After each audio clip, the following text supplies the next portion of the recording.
Queridos irmãos, a graça e a paz do Senhor Jesus seja com todos. Muito bem-vindos a mais uma aula de nossa escola bíblica, de nossa escola de liderança. Bem-vindos especificamente para a aula de número 11, intitulada Pensando no Céu. Nós vamos dar continuidade hoje ao estudo da carta de Paulo aos Colossenses e essa vai ser a nossa temática. Nosso texto base se encontra no capítulo 3, os 4 primeiros versículos da carta aos Colossenses, onde se diz: Portanto, já que vocês ressuscitaram com Cristo, procurem as coisas que são do alto, onde Cristo está assentado à direita de Deus. Mantenham o pensamento nas coisas do alto e não nas coisas terrenas, pois vocês morreram e agora a sua vida está escondida com Cristo em Deus. Quando Cristo, que é a sua vida, for manifestado, então vocês também serão manifestados com Ele em glória. Até a aula anterior, nossa aula de número 10, nós estivemos meditando em várias dessas aulas sobre a pessoa de Cristo, sobre a obra do Senhor Jesus, sobre a excelência, a singularidade, a sublimidade, a perfeição, a suficiência do nosso Senhor Jesus. Esse é o grande tema da carta de Paulo aos Colossenses nos 2 primeiros capítulos. Ensinar, doutrinar a igreja a respeito de quem Jesus é, quem é o seu Senhor. Agora, no capítulo 3 em diante, Paulo começa a dar algumas instruções práticas à igreja de como viver a vida cristã. Uma vez que ele já apresentou quem é Jesus, a sua excelência, a excelência de sua obra, ele agora convoca os cristãos a viverem de acordo com a sua fé nesse Senhor. Alguém que se diz discípulo de Cristo, alguém que diz que de fato entregou a sua vida a Jesus, como que ela deve viver?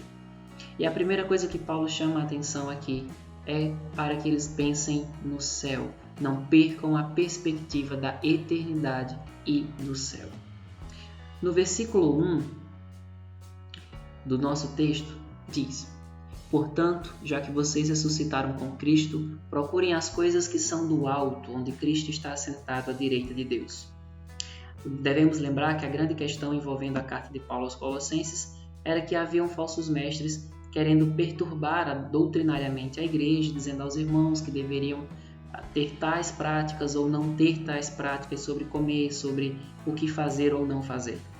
E com isso eles acabavam limitando a visão dos crentes, como que eles devessem considerar apenas as questões terrenas e temporais, tirando deles o foco dos céus. Eles estavam muito preocupados com coisas do dia a dia e com a vida da vida religiosa, se esquecendo da perspectiva espiritual e do relacionamento com Jesus. João Calvino, comentando esse versículo, diz que a ascensão segue a ressurreição. Daí, se somos membros de Cristo, devemos subir para o céu. No capítulo 2, nós vamos ver que Paulo já tinha falado aos crentes de Colossos que eles haviam sido sepultados com Cristo para o pecado. E no capítulo 2, tendo falado de sepultamento, no 3 ele fala da ressurreição. E então, o que Calvino está dizendo aqui é que se nós morremos com Cristo para o pecado e com ele fomos sepultados, nós também devemos então ser ressuscitados pelo mesmo poder que ressuscitou Jesus. Devemos viver uma nova vida, uma vida que Cristo nos deu, né? E então viver uma nova vida na perspectiva do céu. Nós também devemos subir ao céu como Jesus subiu. Isso tanto numa perspectiva nesse momento de perspectiva de vida, né, de cosmovisão de vida, ter a nossa vida voltada na realidade do céu. Mas claro que essa também é a grande promessa do Senhor Jesus para nós, de um dia vir nos buscar para estarmos com Ele lá. Essa é toda a tônica também da Bíblia, em outras passagens, como por exemplo no Sermão do Monte, em que Jesus diz que o melhor lugar para nós guardarmos e acumularmos tesouros é no céu, onde ele diz que o reino dos céus e a sua justiça deve ser a nossa prioridade. Paulo já tinha dito aos Coríntios, por exemplo, de que nós devemos atentar para as coisas invisíveis porque elas são eternas e não ficarmos limitados apenas com o que podemos ver. Aos Filipenses, o mesmo Paulo disse, né, que nós devemos almejar estar na nossa pátria nos céus porque não pertencemos a esse lugar. É para lá que nós devemos suspirar, por lá que nós devemos desejar, por lá que nós devemos estarmos nesse encontro com o Senhor Jesus. do qual o autor aos Hebreus fala, que a nossa morada desse lugar ela é superior a qualquer morada daqui, ela é celestial, muito mais do que terrena, e ela é uma cidade que foi preparada pelo próprio Deus para a nossa habitação eterna. Então a Bíblia sempre está nos convocando, sempre está nos levando a ter essa perspectiva da eternidade, da volta de Cristo, mas a realidade da eternidade com Deus, que é prometida a todo aquele que se arrepende dos seus pecados e crê em Jesus como Salvador da sua vida. No versículo 2, Paulo continua reafirmando isso. Mantenham o pensamento nas coisas do alto e não nas coisas terrenas. E aqui a gente vai fazer um paralelo ao que Paulo está se referindo que são coisas da terra e o que ele se refere que são coisas do alto, né? Na verdade, esse estudo ele vai até o versículo 14 do capítulo 3, onde nós vamos encontrar alguns detalhes a mais ao que Paulo está se referindo aqui.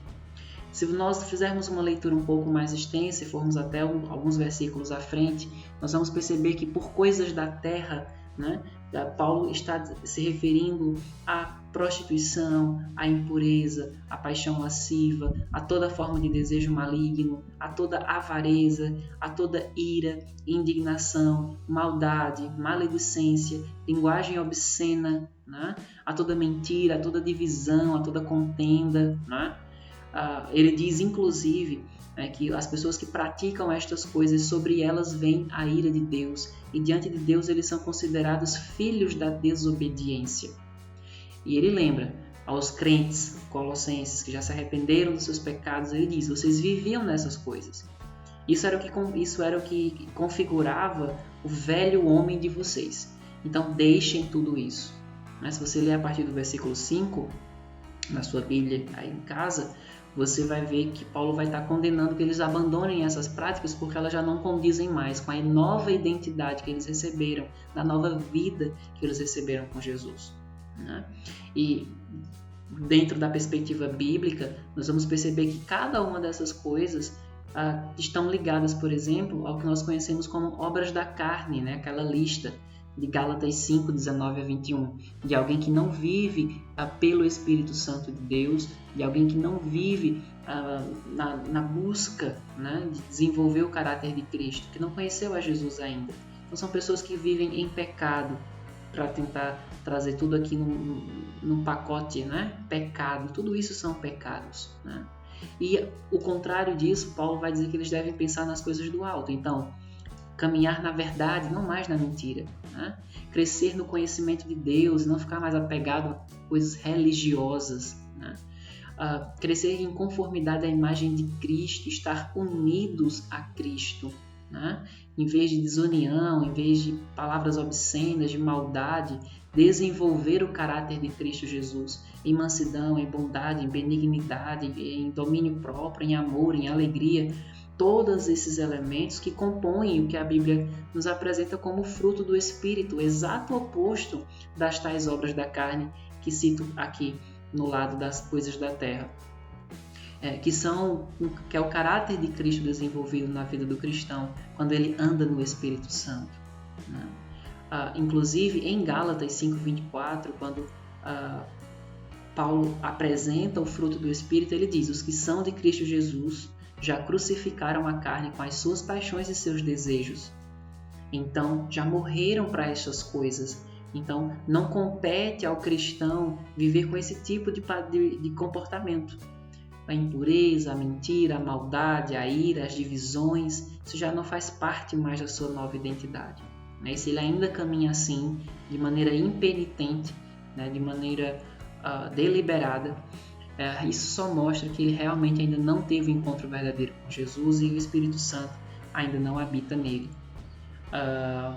Porque, por exemplo, em Efésios, a partir do capítulo 4, versículo 25 até o capítulo 5, 16, Paulo vai dar uma série de outras instruções práticas também sobre como é o nosso novo proceder na graça, abandonando a mentira, não andando nas trevas, buscando ser perfeito como Deus é perfeito, né? Então, pensar nas coisas do alto, no alvo, né, que é o Senhor Jesus, não só no alvo do ponto de vista de que nós estaremos com Ele lá mas Ele é a nossa meta, nosso caráter, nossa vida deve girar em função dele e de que o caráter dele seja desenvolvido em nós. No versículo 3, Paulo diz: vocês morreram. Aquela ideia do sepultamento, né? E agora a sua vida está escondida com Cristo em Deus. Agostinho diz: ninguém anseia pela vida eterna, incorruptível e imortal, a menos que esteja cansado desta vida temporal, corruptível e mortal. O alerta que Paulo faz aqui à igreja de Colossos é um alerta extremamente necessário e válido para os nossos dias.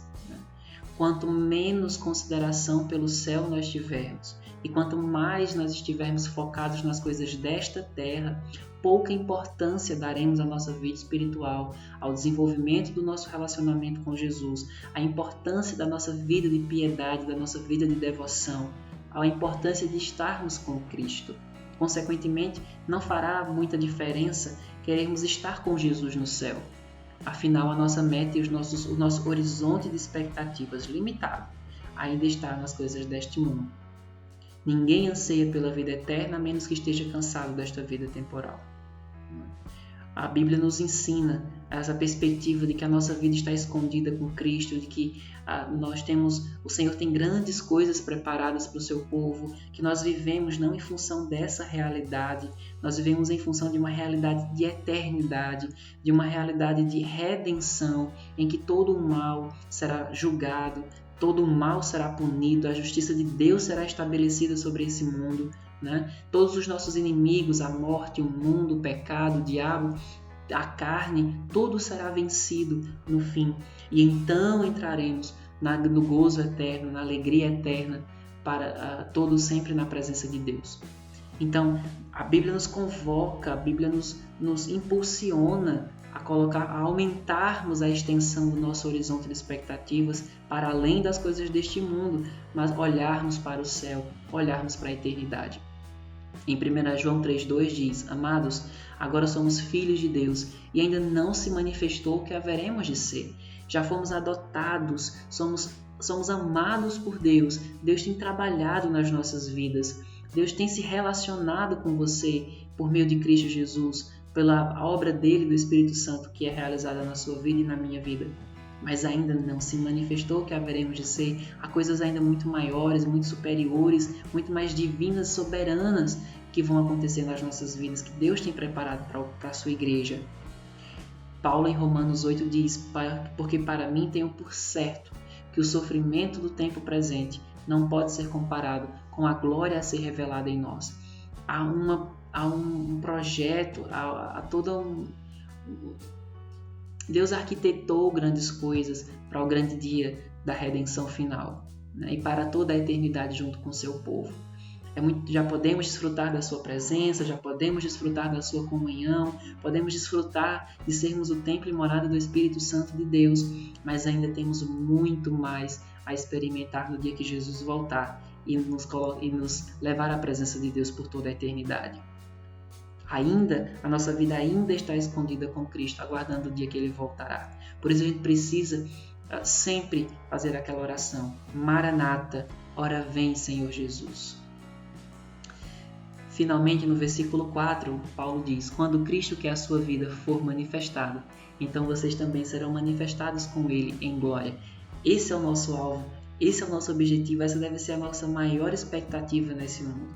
O dia que Jesus voltar para nos redimir por completo, para completar a obra que Ele já começou de santificação em nós, de redenção em nós, para que possamos estar livres do pecado, livres da carne, livres das paixões do mundo, livres das nossas próprias paixões, das tentações do diabo, do poder da morte e finalmente estarmos com Ele em paz, em gozo e alegria eternos.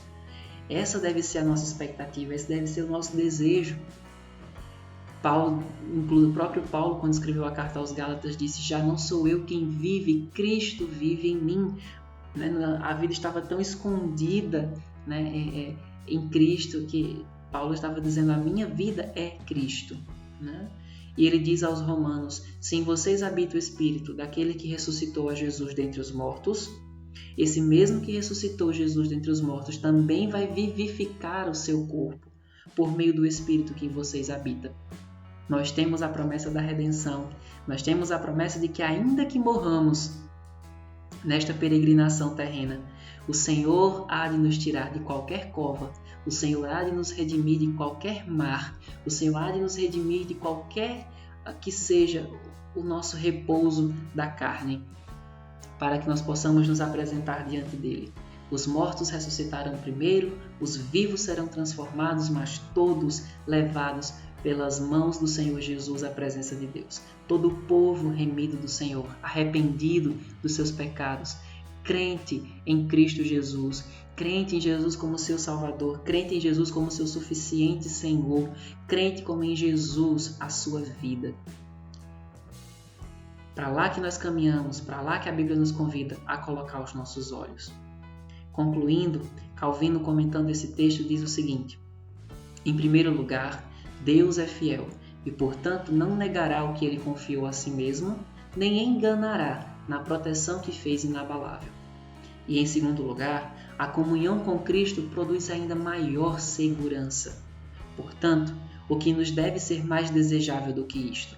Que a nossa vida descanse na própria fonte de vida, porque esta é a prova verdadeira e necessária de nossa esperança. Que a nossa vida, sendo cercada, por assim dizer, por morte, não podemos buscar a vida em nenhum outro lugar do mundo. Nossa vida cercada por morte só encontra vida em Cristo Jesus. Se você ainda não encontrou essa vida, se você ainda não encontrou essa esperança, se você ainda não tem os seus olhos no céu, se o seu horizonte de expectativas ainda é terreno, se você ainda está preso em seus pecados, se você ainda está amarrado a todo o mal que o diabo, o mundo, a sua própria carne, o seu coração tem amarrado você e distanciado você de Deus, venha para Jesus. Jesus te chama hoje para trazer alívio, libertação, salvação da tua alma, da condenação do inferno, para te pegar pelo colo e te levar ao céu, para colocar na presença de Deus por toda a eternidade, desfrutando de paz, de alegria, do amor de Deus. Isso não só quando esse dia chegar, mas desde agora, porque Ele vai te conceder o seu Espírito, que passará a habitar em você e a transformar a tua vida. Se você já passou por todo esse processo, meu irmão, minha irmã, peça ao Senhor para aumentar a tua sensibilidade espiritual. Peça ao Senhor para aumentar o teu horizonte de expectativas. Peça ao Senhor para colocar os teus olhos no céu, porque é para lá que você caminha. Tira os teus olhos desta terra, porque tudo passará. Tudo passará, mas do nosso encontro com Jesus não. Então põe os teus olhos lá e orienta a tua vida a viver de acordo com essa verdade. Grandes coisas o Senhor há de fazer na tua vida e você há de ser grandemente abençoado. Que Deus assim te abençoe, que o Senhor te abençoe ainda mais, faça frutificar essa palavra no teu coração e te aguardo, se assim o Senhor permitir, num próximo encontro, numa próxima aula. Que Deus abençoe toda a igreja.